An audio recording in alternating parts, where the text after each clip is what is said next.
Bonjour à tous, j'espère que vous allez bien. Voilà, je sais pas comment vous avez trouvé le match Maroc-Namibie, mais moi perso j'ai trouvé vraiment que c'était un match pourri. Et même si en tant que Marocain, bien sûr, je suis assez satisfait du résultat, franchement dans le contenu, il y a vraiment pas de quoi être fier. Déjà qu'avant l'entrée du Maroc dans cette compétition, je croyais pas trop aux chances de cette équipe d'aller loin dans cette Coupe d'Afrique. Et je peux vous dire une chose, c'est que ce vieux match, il a juste renforcé mes inquiétudes. Donc c'est parti pour la vidéo.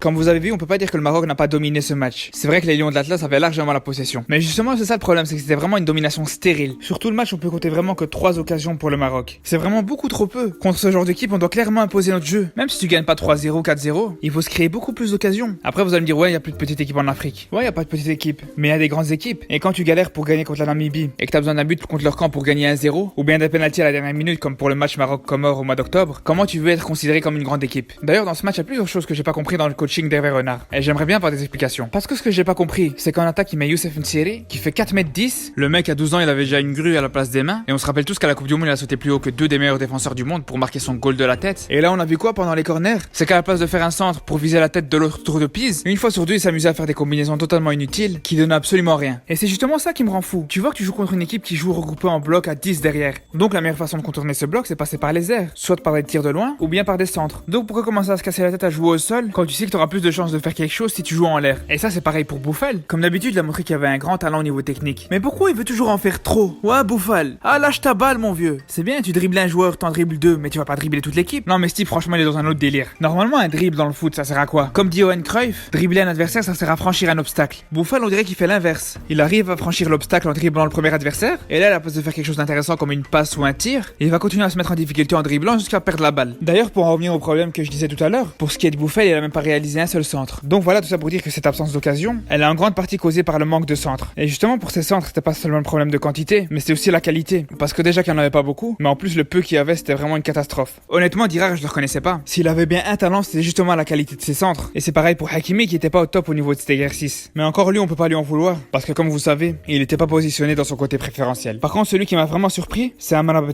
Parce que autant d'habitude, les centres, c'est pas son fort, mais là, il m'a vraiment impressionné, parce que c'est lui qui a été à l'auteur du seul centre correct pour une série pendant tout le match. D'ailleurs, même en dehors de ça, je trouve qu'il a vraiment fait un bon match. Et en ce qui me concerne, j'aurais plus mis lui que Boussoufa homme du match. Même si Boussoufa était intéressant dans son rôle de distributeur, je trouve qu'Amrabat aurait vraiment mérité cette distinction, parce qu'en plus de son apport dans le jeu balle au pied, encore une fois il a fait une grande prestation sur le plan athlétique, et justement on peut le féliciter parce que c'est l'un des seuls qui a été efficace dans son pressing. D'ailleurs justement un autre point négatif dans ce match, c'est la qualité très pauvre du pressing global de l'équipe, parce que même s'il y avait une volonté d'aller chercher très haut l'adversaire pour récupérer le ballon le plus près possible du but adverse, les Marocains étaient très mal organisés, et comme dans le dernier match amical contre la Zambie, ils ont eu beaucoup de difficultés à récupérer le ballon très haut. Et du coup ça posait problème parce que comme le Maroc devait redescendre pour récupérer le ballon, ils avaient beaucoup de mal pour remonter pour partir en contre-attaque quand ils les récupéraient. Pour utiliser des termes plus techniques, il y avait un gros problème dans la transition offensive pour le Maroc. Et ça je pense que c'est sûrement dû à la chaleur, mais bon de toute façon il faudra s'y habituer parce que tous les matchs que vont jouer les Lions de l'Atlas pendant cette phase de poule, ce sera en plein après-midi. Après j'ai pas trop parlé de la défense parce que l'attaque de la Namibie c'est l'une des plus mauvaises de cette Coupe d'Afrique. Donc on va pas prétendre qu'une victoire contre la Namibie sans avoir encaissé de but, c'est quelque chose de positif.